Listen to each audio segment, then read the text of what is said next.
पाकिस्तान और टर्की के बीच कान fighter jet को लेके साइन हुई डील भारत के लिए क्यों प्रॉब्लम को क्रिएट करने वाला है। इंडियन एयरफोर्स की तरफ से भी मिराज 2000 को क्यों 2040 के बाद भी ऑपरेट करने का प्लान किया जा रहा है और तेजस मार्क 2 की डेवलपमेंट डिले होने को अभी एचएएल की तरफ से क्यों एक अच्छी खबर बताया जा रहा है। आज की वीडियो में हम ऐसे ही कुछ इंटरेस्टिंग अपडेट्स के बारे में बात करने वाले हैं। नमस्कार दोस्तों, मेरा नाम है अंशुमन नायक और आप सभी का बहुत बहुत स्वागत है इंडियन डिफेंस न्यूज के डिफेंस टॉक सीरीज में। तो चलिए देर न करते हुए आज की वीडियो शुरू करते हैं।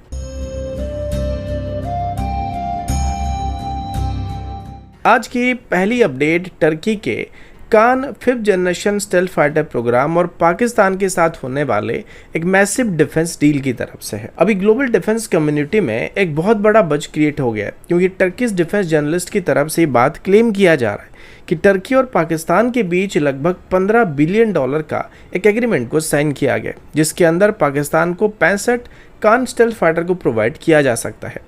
सिंपल भाषा में बोला जाए तो अभी पाकिस्तान फ्यूचर में अपनी एयरफोर्स को एक next generation stealth fighter capability के साथ मॉडर्नाइज करने की कोशिश कर रहा है। अगर ये डील ऑफिशियली कंफर्म होता है तो ये पाकिस्तान की हिस्ट्री का सबसे बड़ा डिफेंस डील बनने वाला है।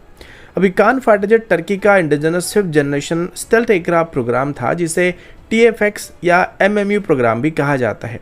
इस एयरक्राफ्ट को स्पेशली एयर सुपीरियरिटी मिशन के लिए डिज़ाइन किया गया, जिसमें low observable stealth design, advance avionics और पावरफुल इंजन का इस्तेमाल किया गया है। रिपोर्ट्स के मुताबिक पाकिस्तान पहले से ही कान प्रोग्राम के डेवलपमेंट फेज में इनडायरेक्टली इन्वॉल्व हो चुका है। पाकिस्तानी इंजीनियर्स की तरफ से रिपोर्टेडली इस प्रोजेक्ट में कंट्रीब्यूशन भी दिया गया था और फ्यूचर में जॉइंट प्रोडक्शन फैसिलिटी एस्टेब्लिश करने का प्लान अभी डिस्कस किया जा रहा है।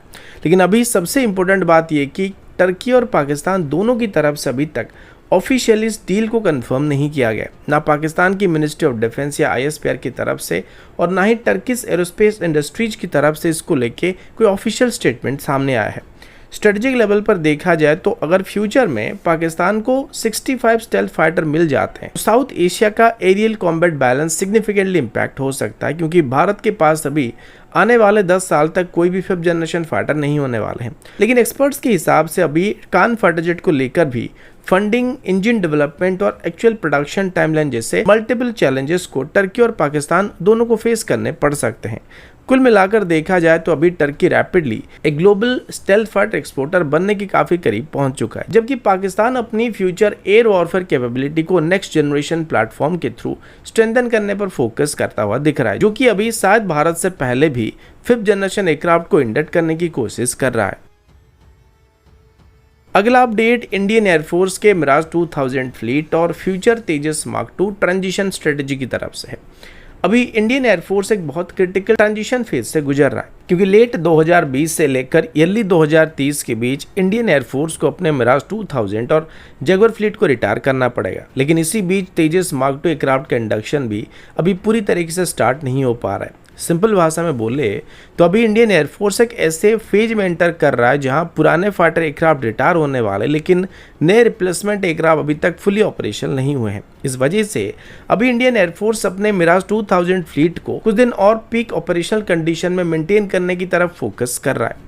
रिपोर्ट्स के मुताबिक मिराज 2000 स्क्वाड्रन को फ्यूचर में तेजस मार्क 2 पर शिफ्ट किया जाएगा, जिसका फर्स्ट फ्लाइट 2026 के एंड तक करने की उम्मीद किया जा रहा है। लेकिन सीरियल प्रोडक्शन और स्क्वाड्रन लेवल इंडक्शन में अभी काफी समय लगने वाला है। इसी वजह से अभी एक 3 से 5 साल का गैप क्रिएट होने की उम्मीद किया जा रहा है। अब इसी प्रॉब्लम को सॉल्व करने के लिए इंडियन एयरफोर्स की तरफ से मिराज 2000 फ्लीट के लिए नए ऑटोमेटिक टेस्ट इक्विपमेंट यानी ATEC बेंचेस के अपडेटेड रिक्वेस्ट फॉर प्रपोजल को इशू किया जा रहा है। सिंपल भाषा में बोले तो ये सिस्टम एयरक्राफ्ट के इलेक्ट्रॉनिक्स और एवियोनिक्स कंपोनेंट के डायग्नोस्टिक डॉक्टर की तरह काम करने वाले हैं। यानी अगर एयरक्राफ्ट के किसी लाइन रिप्लेसमेंट यूनिट या एवियोनिक्स मॉड्यूल में फॉल्ट सामने आता है तो ये ATC बेंचेस रैपिडली उस प्रॉब्लम को डिटेक्ट करने वाले और उसको आइसोलेट करने वाले हैं, और इसकी मदद से बिना फ्रेंच OEM सपोर्ट के भी हम इसको आइडेंटिफाई कर सकते हैं और इसको फिक्स कर सकते हैं। इस एयरक्राफ्ट का टर्न अराउंड टाइम काफी कम होने वाला है और सॉर्टी रेट इंप्रूव होने वाली है। अभी इसका स्ट्रेटेजिक इंपोर्टेंस और भी ज्यादा बढ़ चुका है, क्योंकि जगुआर फ्लीट का फेज्ड रिटायरमेंट भी अराउंड 2028 से स्टार्ट होने वाला है। यानी फ्यूचर में रिमेनिंग फाइटर स्क्वाड्रन के ऊपर ऑपरेशनल प्रेशर और भी इंक्रीज होने वाला है। कुल मिलाकर देखा जाए तो अभी इंडियन एयरफोर्स सिर्फ मिराज 2000 को मेंटेन नहीं कर रहा है, बल्कि केयरफुली प्लान्ड ट्रांजिशन स्ट्रेटेजी के थ्रू तेजस मार्क 2 के इंडक्शन तक अपनी कॉम्बैट रेडीनेस को स्टेबल रखने की कोशिश किया जा रहा है, जहां सेल्फ रिलायंस, मेंटेनेंस और फास्टर एवियोनिक्स सपोर्ट बहुत बड़ा रोल प्ले करने वाला है।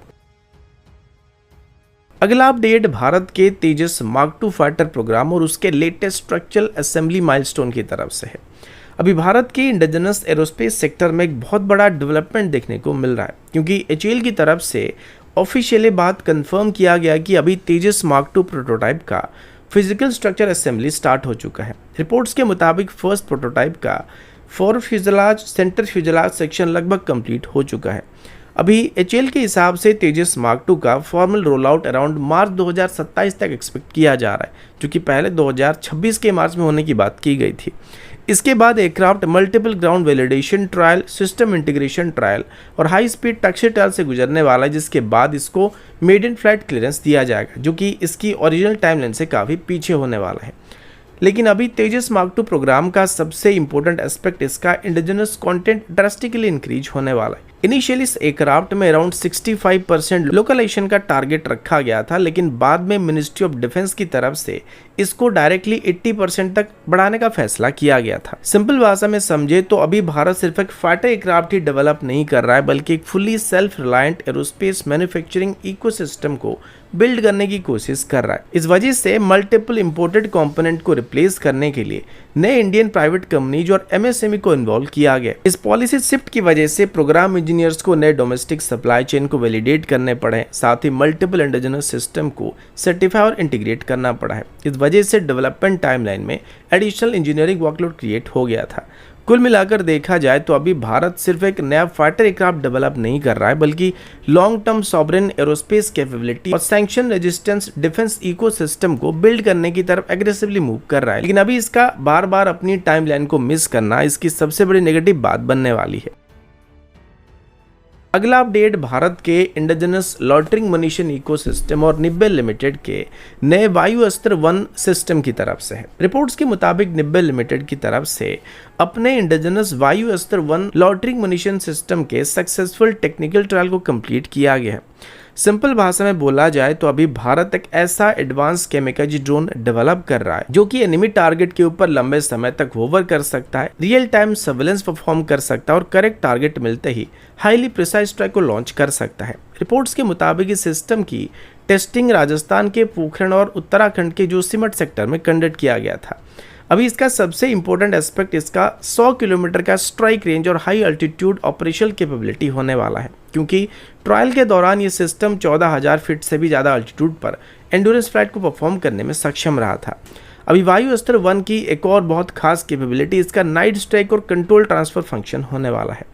रिपोर्ट्स के हिसाब से ग्राउंड कंट्रोल स्टेशन से लगभग 70 किलोमीटर दूर एक फॉरवर्ड कंट्रोल सेगमेंट को सक्सेसफुली ऑपरेशनल कंट्रोल को हैंडओवर किया गया था, यानी बैटलफील्ड में अलग अलग सेक्टर में ऑपरेटर रिमोटली इस ड्रोन को कंट्रोल कर सकते हैं। साथ ही anti armour night strike trial के दौरान इंफ्रारेड कैमरा का इस्तेमाल करते हुए इन सिस्टम ने सिंगल अटेम्प्ट में लगभग 2 मीटर सीपी के साथ टारगेट को सक्सेसफुली हिट किया था। सिंपल भाषा में बोले तो अब ये सिस्टम अंधेरे में भी टैंक और आर्मर्ड व्हीकल को एक्सट्रीमली हाई प्रिसीजन के साथ डिस्ट्रॉय कर सकता है।